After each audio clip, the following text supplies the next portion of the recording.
বান্ধৱীসকল, আজি আপোনালোকৰ ওচৰত দাঙি ধৰিম আন এটি বস্তু। আজি কেইদিনমান আগতে এক বনাই শেষ কৰিছোঁ মই, গতিকে এই বস্তুটোৱে আপোনালোকৰ ওচৰত দাঙি ধৰিম। এইটোৰ নামটো মই দিছোঁ অশ্বক্লান্ত।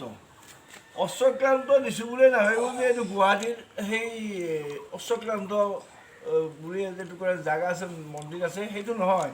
কিন্তু ইয়াত এইটো কাৰণে দিছোঁ মই, এইটো হ'ল ঘোঁৰা আৰু এইটো হ'ল ঘোঁৰা চালক।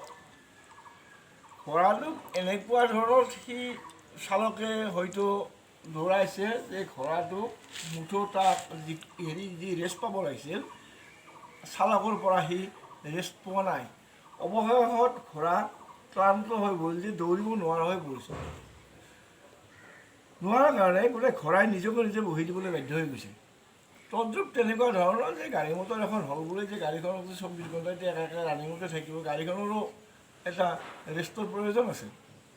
তেনেকুৱা ধৰণৰ এই ঘোঁৰাটোকো দৌৰাই দৌৰাই দৌৰাই দৌৰাই যেতিয়া নেকি অৱস হৈ পৰিল, ঘোঁৰা কি হ'ল, ক্লান্ত হৈ পৰিল। ক্লান্ত হৈ পৰাতে বহি দিবলৈ বাধ্য হৈ গ'ল, আৰু লগতে চালকো বহিবলৈ বাধ্য হ'ল। যেতিয়া ঘোঁৰা যাব নোৱাৰা হৈ গ'ল, চালকে কিহেৰে যাব? গতিকে চালকৰ লগতে বহিবলৈ বাধ্য হ'ল।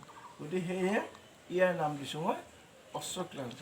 আজি কেইদিনমান আগতে বনাই তুলিছোঁ, হয়তো যদি আপোনালোকে চাই ভাল পায় তেতিয়াহ'লে আপোনালোক শ্বেয়াৰ ছাবস্ক্ৰাইব কৰিব। আৰু আপোনালোকৰ মই সহযোগ পালে আপোনালোকৰ পৰা যেনেকৈ ছাবস্ক্ৰাইব পালে মই হয়তো সুখী হ'ম, আনন্দিত হ'ম, আৰু আন আন বস্তু মোৰ পৰা আপোনালোকে দেখিবলৈ পাব ইয়াৰ পিছত। আৰু ইয়াৰ পিছতে মই এটা দেখুৱাওঁ, বৰ্তমানে বনাই আছোঁ। এইটো মই বনাই আছোঁ। এইটোৰ নাম যদিও দিয়া নাই, কিন্তু ইয়াৰ যিকেইটা চৰিত্ৰ দিছোঁ, ইয়াৰ যি গোটেইকেইটা হেৰি আছে, ফিগাৰ আছে, গোটেই নাৰীৰ ফিগাৰে আছে, মাইকী মানুহৰ ফিগাৰে আছে। গতিকে সেয়েহে মই দিম ইয়াৰ নামটো মই এটা থিৰাং কৰিছোঁ, নাৰীৰ মহিমা বা নাৰীৰ চৰিত্ৰ, এনেকুৱাৰ ভিতৰতে নামটো কৰিছোঁ। বৰ্তমান বনাই আছোঁ।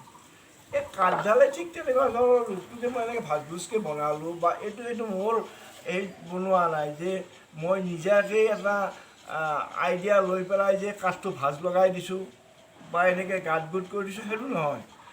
এই কাঠডালৰে এনেকুৱা ভাজ ভুজ গাঁত গোট এনেকুৱা ধৰণৰ কাঠডালে আছে। যেনেকুৱা কাঠডালে মোক ডাইৰেকশ্যন দিছে, ঠিক সেই হিচাপতে মই কাটি গৈছোঁ। আৰু এইবিলাক যে এনেকৈ যে মানুহৰ ফিগাৰ, মাইকী মানুহৰ ফিগাৰ দিছোঁ, এইটো ক্ষেত্ৰতে দিলোঁ যে কাঠডাল তেনেকৈ ওখ চবৰ আছিল। ইয়াৰ পাছত মই আচল অৰিজিনেল কাঠডাল আপোনালোকৰ এইটুকুৰা আছে, সেইটো দেখুৱাম। গতিকে সেয়েহে এই কাঠডালে যেনেকুৱাকৈ মোৰ ডাইৰেকশ্যন দিছে, ঠিক তেনেকুৱা ধৰণৰ কাটি উলিয়াই গোটেইবিলাক তাৰ ফিগাৰবিলাক মাইকী মানুহৰ ফিগাৰতে আহি গৈছে। গতিকে এইটো যদি হয়তো আপোনালোকে ফিনিচিঙৰ পিছত আকৌ এবাৰ দেখিবলৈ পাব। বৰ্তমান ফিনিচিং দিয়া নাই, কিন্তু বনাই থকাটোহে মই দেখিছোঁ। যদি আপোনালোকেও তেনেকৈ ধৰণে কাটিবলৈ বিচাৰে, হয়তো কাটিব পাৰে, কিন্তু কাঠডালে যিটো ডাইৰেকশ্যন দিয়ে, হয়তো প্লেন কাঠ এডালত কটাটো বেলেগ কথা, সেইটোত এটা কিবা এটা ফিগাৰ কাটিছোঁ, সেইটো এটা বেলেগ কথা। যদি কাঠডাল যদি ভাজভুজ তেনেকুৱাকৈ থাকে, কাঠডালে আপোনাক যিটো ডাইৰেকশ্যন দিয়ে, যে এনেকুৱা প্ৰথমতে জাজ কৰাটো উচিত যে মোক কাঠডাল মোক কি ৰূপত আছে, সেইটোৱে হ'ল শিল্পী। আচলতে যে শিল্পীটোৱে কলা বস্তুটো কি, যিটো বস্তু নেকি এটা ভিতৰত সোমাই থকা, যে এন্ধাৰ বস্তুটোক যিটো নেকি বিচাৰি উলিয়াই, সেইটোৱে হ'ল কলা।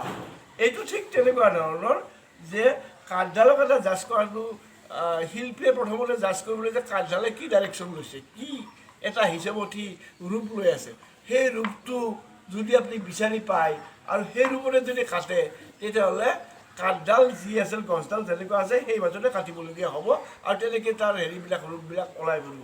ঠিক তেনেকুৱা ধৰণৰ কাঠডাল এনেকৈ ভাজ ভুজ এইটো এটা মস্ত গাঁতগুলৰ নিচিনা আছিল, যে য'ত গাঁত আছিল সেইখিনি আকৌ নোহোৱাকৈ অলপ ডিপ কৰি দিয়াৰ পিছত এই ফিগাৰটো ওলাই পৰিছে। এই ফিগাৰটো এনেকৈ ওলোৱা নাই যদিও কাঠটো ওখ হিচাপত ওলাই পৰিছিল, কিন্তু তাক মই এটা ৰূপ দি দিছোঁ, এটা নাৰীৰ ৰূপত আনিছোঁ। গতিকে ঠিক তেনেকুৱা ধৰণৰ গোটেইবিলাক ফিগাৰে তেনেকৈ নাৰীৰ ওপৰত আহিছে কিয় এইটো কাৰণতে আহিল যে গোটেই গাঁতবোৰ আছিল আৰু ওখ চাপৰ ওখ টেমেনা টেমেনি আছিল গছডাল সেইকাৰণে গোটেইবিলাক নাৰীৰ ওপৰত আহিছে হয়তো আপোনালোকে কেইদিনমান পিছত হয়তো 1-2 সপ্তাহ পিছত ইয়াক ভালদৰে দেখিবলৈ পাব আপোনালোক সুন্দৰভাৱে মই দেখুৱাম আৰু এতিয়াতো কাটি শেষ হোৱা নাই আৰু এইটো যিটো মই বস্তু বনাইছোঁ আচলতে এই কাঠটো এই গছডালক এই যিটো মই এতিয়া বস্তুটো এইটো এই ক্লাষ্টাৰটো বনাইছোঁ ইয়াৰ এটা মই কামত যেতিয়া কামত লাগে সেই কামত অহা চিষ্টেম কৰিম মই তলততো প্লেট এখন এনেকৈ বহুৱামে কিন্তু ইয়াৰ ওপৰত ঘৰ এটা ফিটিং কৰিম ঘৰ এটা ফিটিং কৰি যেনেকৈ ছেড লাইট যেনেকৈ ডাঙৰ মানুহবিলাকৰ ৰুমৰ ভিতৰত লাইটৰ ষ্টেণ্ড লাইট এটা থাকে ছেড লাইটৰ নিচিনা ইয়াৰ ওপৰত ঘৰ এটা ফিটিং কৰি পেলাই ইয়াৰ ওপৰতে ঠিক লাইটটো দি দিম যাতে ঘৰখনো পোহৰ পালে আৰু যাতে এই যিবিলাক মোৰ আছে কলাখিনিৰ ওপৰত যাতে পোহৰ পৰি থাকে সুন্দৰ যাতে উপভোগ কৰিবলৈ পায় গতিকে প্ৰিয় দৰ্শক আপোনালোকে হয়তো আৰু কেইদিনমান পিছত মোৰ এইটো সুন্দৰভাৱে দেখিবলৈ প্ৰায় 1-2 সপ্তাহ পিছত সুন্দৰভাৱে দেখিবলৈ পাই আপোনালোকক দেখুৱাম এদিন যদি আপোনালোকে মোৰ ভিডিঅ'টো চাই ভাল পাইছে তেন্তে শ্বেয়াৰ ছাবস্ক্ৰাইব কৰিব আৰু আজিলৈ ইমানতে সামৰোঁ নমস্কাৰ জয় আই